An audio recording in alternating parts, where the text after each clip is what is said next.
24 ঘন্টার মধ্যে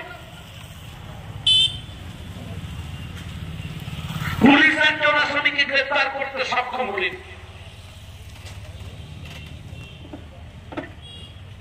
পরবর্তী ঘটনা, কলকাতা হাইকোর্টের বিচারপতির নির্দেশে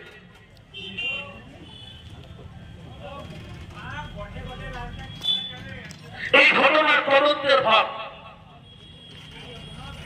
সিবিআইকে হস্তান্তর করা হল। বাংলার মুখ্যমন্ত্রী স্বাগত জানালেন যে সিবিআই কেন যে কোনো এজেন্সিকে নিয়ে তদন্ত হোক, যে সমস্ত যারা এই ধরনের নারীদের উপরে পাশবিক অত্যাচার ধর্ষণের সাথে যুক্ত থাকবেন, অতি অবিলম্বে তাদের তদন্ত শেষ করে দোষী ব্যক্তিদের ফাঁসির ব্যবস্থা করা হোক। এই বিল বাংলার মামাটি মানুষের সরকারের মুখ্যমন্ত্রী মমতা বন্দ্যোপাধ্যায়ের নেতৃত্বে বাংলার মামাটি মানুষের সরকার আনতে চলেছে।